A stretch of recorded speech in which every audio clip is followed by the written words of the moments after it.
Lesson 2.8 is just an extension of what we already talked about when we're talking about finding derivatives of functions.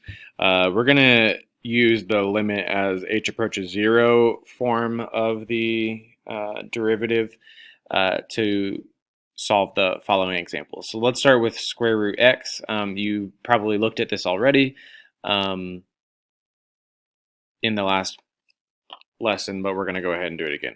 So go ahead and if you can do this on your own, go ahead and pause the video and try it. Otherwise, I'm going to do it now. So we've got the limit as h approaches 0 of f of x plus h, which will be the square root function with x plus h plugged into it, minus the function with x plugged into it divided by h. So that's how it should be set up. Now, there's nothing really to do. If I plug in 0, it's not going to work, so we're going to have to multiply by the conjugate.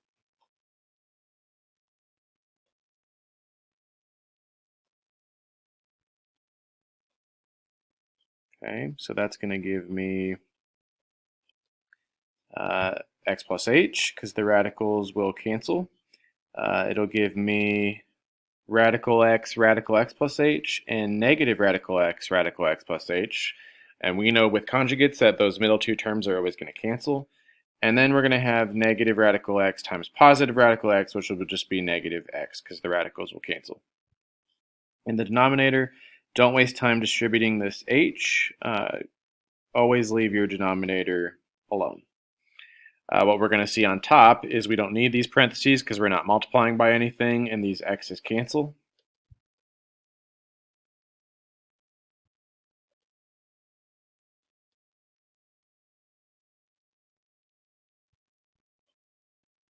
Now we've got a lonely h that will cancel and leave a 1 on top. And then we can plug in our limit now for the h. Plug in your 0.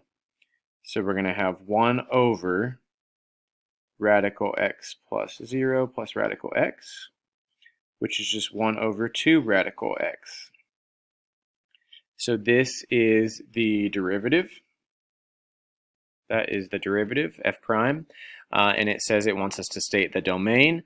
The domain here for the original function, since it's a square root, you can't have negatives, so the domain for the original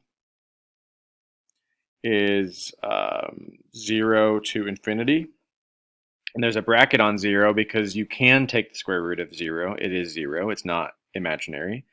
But now the square root is in the bottom, so this domain has changed where it cannot include 0.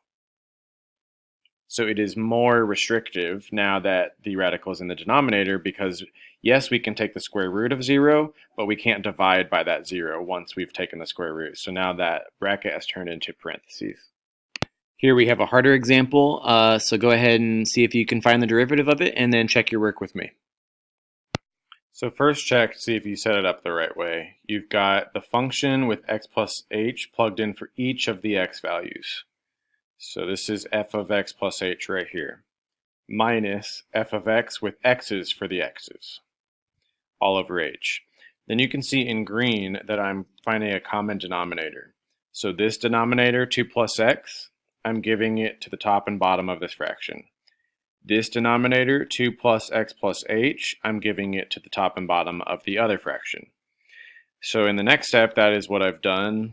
I haven't actually FOILed anything, I've just put the common denominators in. So I gave the first fraction a 2 plus x, I gave the second fraction a 2 plus x plus h, and you see both of those factors in the common denominator there. And it's still all over h. Don't forget to put this all over h because a lot of people will forget it at the end if they don't have it throughout the problem. Then what I did was I FOILed. So your foiling might be a little different from mine. Just make sure you have all the same terms as I do. So what I did was I distributed my 2 and got 2, negative 2x, negative 2h. Then I distributed my x and got x, negative x squared, negative xh. Over here I distributed my 1 and I got 2x and h, and then I distributed my negative x and got negative 2x, negative x squared, negative xh. Then what you're going to want to do is distribute the negative here.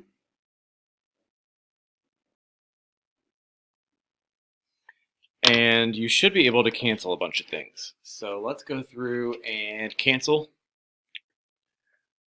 So I have a 2 here that is going to cancel when this is a -2. Then I've got a -2(8) or -2x, which is going to cancel when this is a +2x. I've got a -xh, which is going to cancel with this +xh. I've got a +x that's going to cancel with this -x. I've got, let's see, a -x² that's going to cancel with a +x². And nothing else looks like it is canceling. So then we're going to have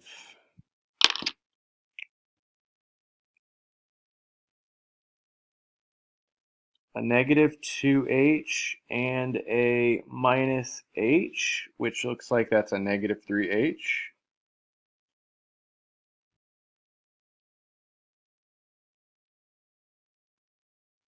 Then this h is over 1, so you're going to multiply by the reciprocal of that, which cancels out your h on top. And now that everything is canceled that we can evaluate this limit. Go ahead and plug it in. So it's going to give me -3 on top and a 2 plus x and a 2 plus x plus 0, which means it's just 2 plus x twice, which we can write as squared. So this is your derivative. In this slide, we are showing you all the different notations for a derivative. You also could write m for the slope of the tangent line. But these are the main two that you're going to see, and you're going to need to recognize that this means the first derivative, this also means the first derivative. And this just means change in y over change in x. If you've taken physics, possibly chemistry, you'll know that delta is the symbol for change. So this is just d for delta. So change in y over change in x. Instead of f, you could use a y for y prime. We're going to use that a lot. Df dx for function instead of y. Sometimes d over dx of f of x, where they separate, put the f to the side.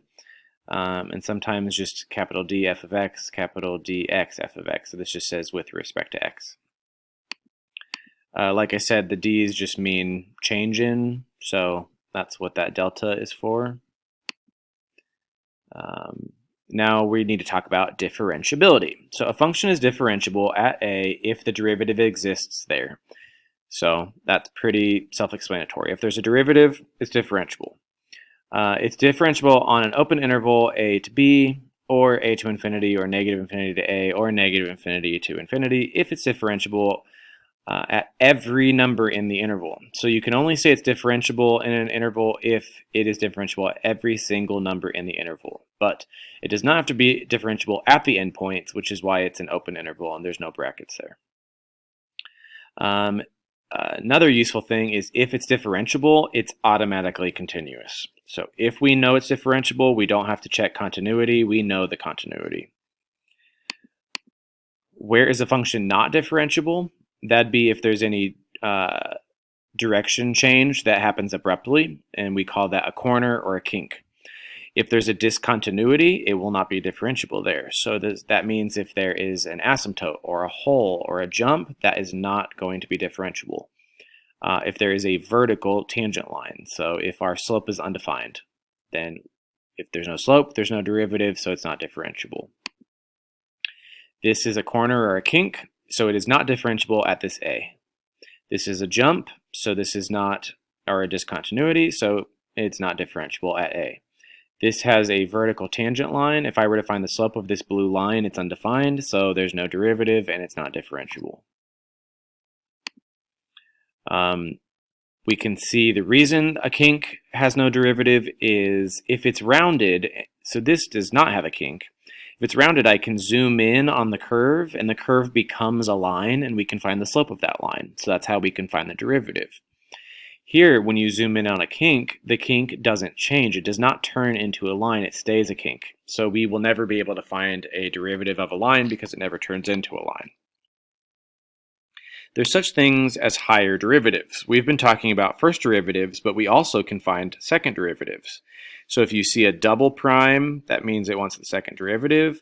If you see a 2 on this dy dx, that means they want you to find two derivatives. So we're going to go ahead and find the first, second, or the first and the second derivative of this function x cubed minus x.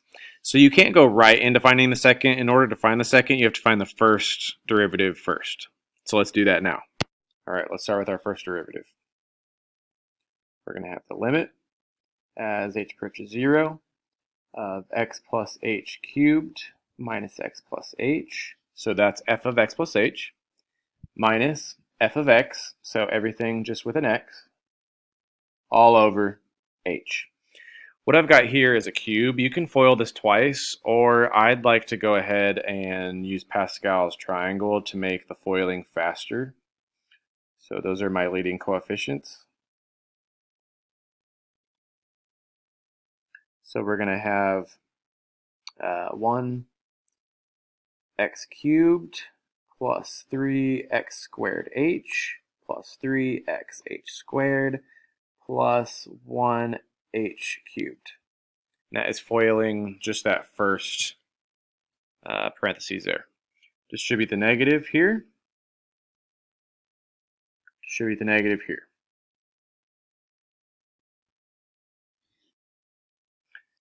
Cancel any terms that you can combine. So it looks like my cubes cancel. Looks like my x's cancel. And that is it. Everything else has an h in common that we can factor out.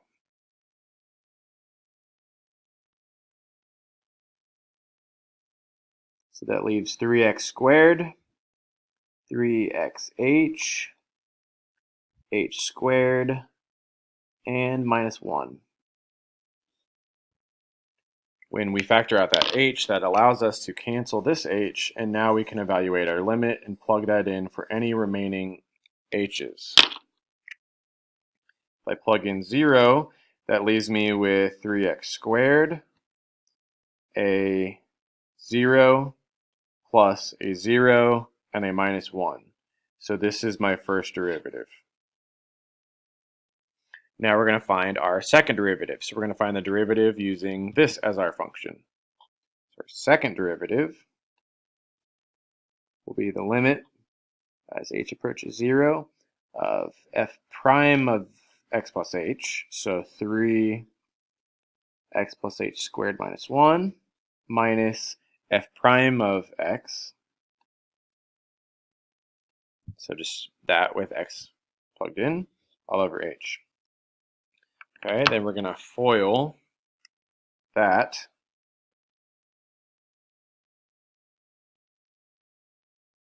It's going to give me x squared plus 2xh plus h squared. I'm going to distribute this negative. I'm then going to distribute this 3.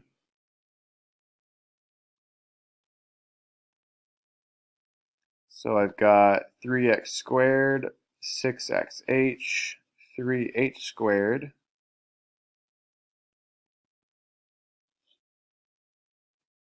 Okay, then we can cancel any common terms that cancel each other out. So it looks like the squares and the 1s go away. Everything else has a remaining h in it, which we can factor out.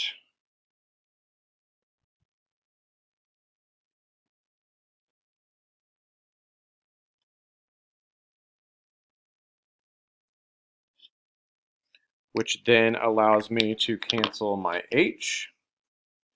And any remaining h's get that 0. So it looks like my second derivative